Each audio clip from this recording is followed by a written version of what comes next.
Greetings to everyone. Hopefully your day is going well. Wanted to share a little something that I picked up and I found very effective when I'm working with clients.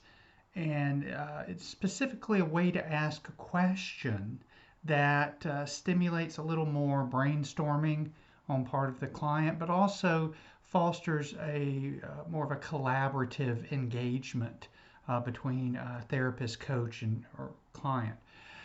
So the question is begins with how might we?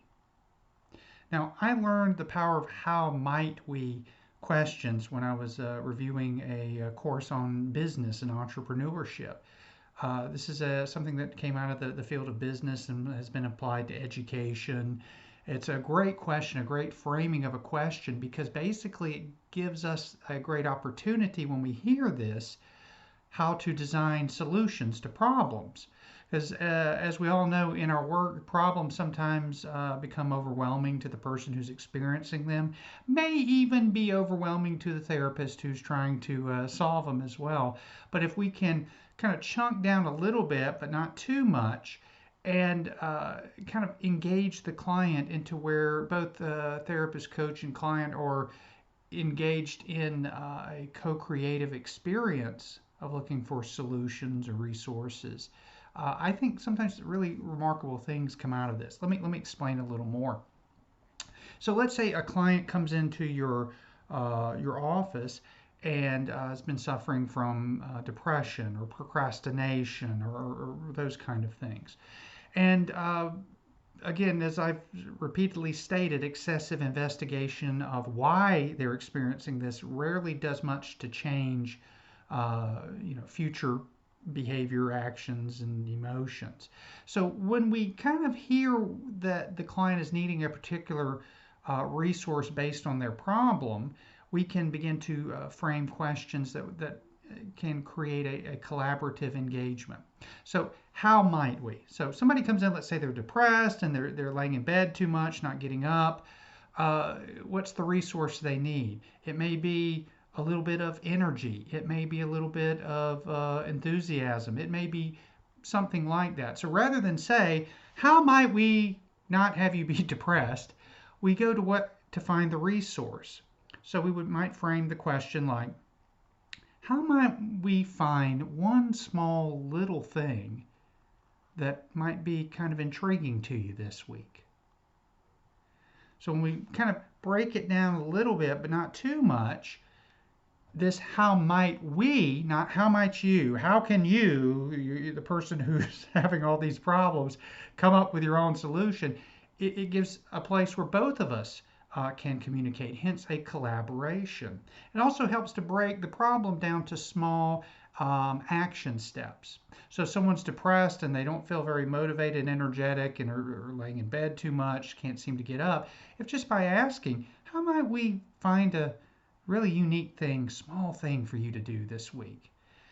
It opens up this dialogue. Now, granted, you will get some people that will be the, I don't know. And you can say, I know you don't know, but if we did know, what do you think that would be? So it kind of opens up again, making it instead of an I or you to a we. So how might we come up with one small little exercise that you could do just once this week that might make a difference, a small difference, a subtle difference? So how might we? This is great too. If you're brainstorming ideas on your private practice, having a board up, how might what we increase our influence among people in a certain field? So this brings forth new ideas. It's giving an open template, if you will, to brainstorm ideas. So you can take it in multiple directions. You might get someone who says, well, I guess I could maybe get out of bed for an hour. And okay, well, if you think you can do that, let's do that. Or you might need to make it even more engaging. Could you get out of bed, try on your spouse's clothes, take them off, and then get back in bed? I know that sounds silly, but number one, it's breaking a pattern. Number two, it's a little unique and different. and you throw it back, see what they get. If you get poor feedback, then you move on to the next one. So that's why feedback is so important in these kind of things. So anything that you start with, how might we find a way for you to communicate that need to your spouse?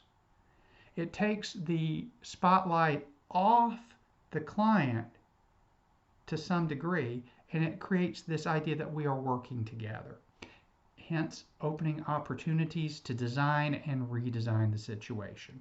Not a cure all, but I found that it can be very effective. So I just wanted to share it with you today. So maybe you could sit down and we have a client that you've worked with, maybe write out some how might we questions that you could consider using in certain situations. And again, every client's unique, so we want to use something that's unique to them. So I hope this helps you. I hope you're thriving and this new year. And thanks for tuning in.